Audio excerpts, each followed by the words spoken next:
Welcome to ஜோலா kitchen. இன்றைக்கி முட்டை gravy பண்ணுவோம் வாங்க. இது வாசனை பொருள்கள்லாம் பொரிஞ்சிருச்சு. வெங்காயம் போட்டுக்கலாம். வெங்காயம் போட்டு நல்லா சுருளை வதக்கிக்கலாம்.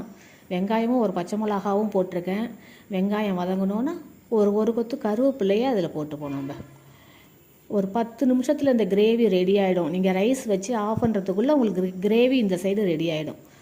இப்போ தக்காளி சேர்த்துப்போம். தக்காளி சேர்த்ததுக்கப்புறம் தக்காளி சேர்த்து நல்லா வதக்கிக்கலாம். நல்லா வதக்குனது பிறகு ஒரு ஸ்பூன் இஞ்சி பூண்டு பேஸ்ட்டு சேர்த்துக்கலாம். இஞ்சி பூண்டு பேஸ்ட்டு சேர்த்துப்போம். அதன் பிறகு கொஞ்சமாக மஞ்சத்தூள் சேர்த்துக்கலாம். சூப்பராக இருக்கும் இந்த கிரேவி. ரொம்ப தண்ணியாக வைக்கக்கூடாது. இதை பெசர்ன மாதிரி தான் வைக்கணும். ரொம்ப தண்ணியாக வச்சோம்னா நல்லாவே இருக்காது. பெசர்ன மாதிரி தான் இருக்கணும். நல்லா பச்சை வாசம் போகிற அளவுக்கு நல்லா கிளறி விட்டுக்கிட்டு இப்போ குழம்பு மிளகாத்தூளும் கொஞ்சோண்டு கலருக்காக காஷ்மீர் மிளகாத்தூளும் நான் சேர்த்துருக்கேன். இது 2 பேருக்கு உண்டானது தான் இந்த கிரேவி நான் ரெடி பண்ணியிருக்கேன். இப்போ நிறைய வீட்டில் ஆளுங்க இருந்தானா அதுக்கு தகுந்த மாதிரி நீங்கள் எல்லாத்தையும் அதிகப்படுத்திக்கணும். இப்போ 1 டம்ளர் தண்ணி ஊற்றிடுவோம். இது பெசர்ன மாதிரி தான் வைக்கணும். அதனால் நிதானமாக தண்ணி ஊற்றுங்க. தேவையான அளவு உப்பு சேர்த்துக்கலாம். இதை மூடி போட்டுடுவோம். மூடி போட்டுட்டு தேங்காய் அரைச்சிக்கலாம். நம்ம இதை தேங்காய் அரைக்கிறதுக்குள்ளே இது கொதிச்சிரும். பெரிய அடுப்பில் தான் வச்சுருக்கேன். இதை தேவையான அளவு உப்பு சேர்த்து மூடி போட்டுடலாம்.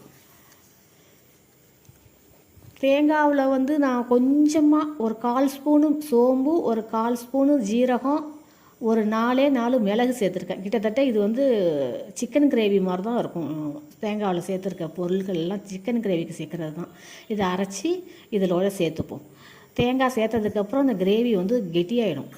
கெட்டியானதுக்கப்புறம் முட்டையை 1 பை 1 உடச்சி ஊற்றிக்கணும். நான் 2 பேருக்கு 3 முட்டை தான் சேர்த்துருக்கேன்.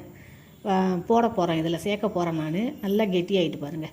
இப்போ முட்டையை உடச்சி இதில் சேர்த்துக்கலாம். முட்டையை உடச்சி ஊற்றுனதுக்கப்புறம் கரண்டியால் கிண்டவே கூடாது. கிண்டிட்டிங்கன்னா எல்லாம் பரவிடும். மண்ணா ஆகிடும்.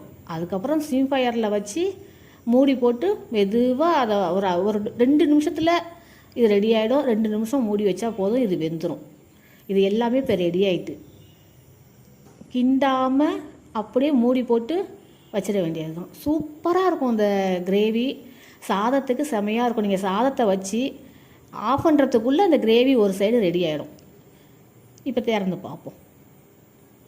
சூப்பராக ரெடி ஆகிட்டு நல்லா வாசிக்குது. இப்போ கொத்தமல்லி தழை போட்டு அடுப்பை ஆஃப் பண்ணிடலாம். இந்த வீடியோ உங்களுக்கு பிடிச்சிருக்குன்னு நினைக்கிறேன். பிடிச்சிருந்தால் லைக் பண்ணுங்கள், ஷேர் பண்ணுங்கள், ஒரு சப்ஸ்கிரைபை போட்டு விடுங்க. வீட்டில் சீக்கிரமாக செய்கிற குழம்பு வைக்கணும்னா இதை தேர்ந்தெடுத்துக்குங்க. சீக்கிரம் செஞ்சிடலாம். நன்றி.